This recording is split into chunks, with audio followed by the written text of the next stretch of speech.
কোলাহল। এনে অপৰূপ দৃশ্য এতিয়া সহজেই দৃশ্যমান বিশ্ব ঐতিহ্য ক্ষেত্ৰ মানাহ ৰাষ্ট্ৰীয় উদ্যানত। কি নাই তাত, যাৰ বুকুত আছে কেৱল আনন্দ আৰু আনন্দ। বন্যপ্ৰাণীৰ মুক্ত বিচৰণ আৰু কোলাহলত জীপাল হৈ পৰিছে মানাহ ৰাষ্ট্ৰীয় উদ্যান।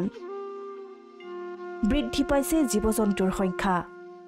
মানাহৰ অসীম সৌন্দৰ্যৰ ছবিয়ে হাত বাউল দি মাতিছে প্ৰকৃতিপ্ৰেমীক।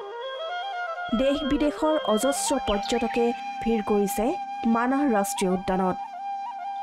একেবাৰে ওচৰৰ পৰাই উপভোগ কৰিছে জীৱ-জন্তুসমূহক।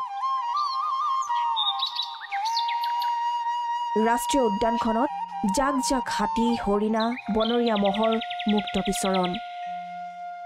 বন্যহস্তীৰ জলকেলি, প্ৰকাণ্ড গড়ে আনন্দ দিছে পৰ্যটকক। ভিন্ন প্ৰজাতিৰ বান্দৰৰ কোলাহলে আমোদ দিছে পৰ্যটকক। নাহৰ ফুটুকী, ঢেকীয়াপতীয়া বাঘো দেখাৰ সৌভাগ্য হৈছে পৰ্যটকৰ। পেখম ধৰা ময়ূৰ, ভাটৌৰ লগতে ৰং বিৰঙী চৰাই-চিৰিকটিয়ে বাৰুকৈ আকৰ্ষিত কৰিছে পৰ্যটকক। জীৱ-জন্তুৰ বিৰল মুহূৰ্তৰ দৃশ্য বন্দী হৈছে পৰ্যটক, টুৰিষ্ট গাইড অথবা সাংবাদিকৰ কেমেৰাত। মুঠৰ ওপৰত মানাহে দিছে অনাবিল আনন্দ।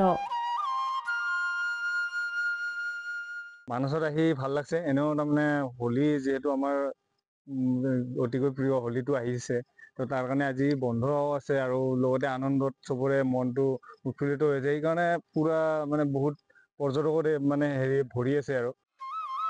সঁচাকৈয়ে শান্তিৰ পৃথিৱীলৈ যোৱাৰ আটাইতকৈ স্পষ্ট পথটো হ'ল অৰণ্যৰ প্ৰান্তৰ। প্ৰকৃতিয়ে হৈছে মানুহৰ আভ্যন্তৰীণ শান্তি লাভৰ আটাইতকৈ বিশ্বস্ত পথ, যি পথেৰে আপুনি কেৱল লাভ কৰিব প্ৰশান্তি। শালবাৰীৰ পৰা জাহিৰুল ইছলাম ৰিপৰ্ট, প্ৰথম খবৰ।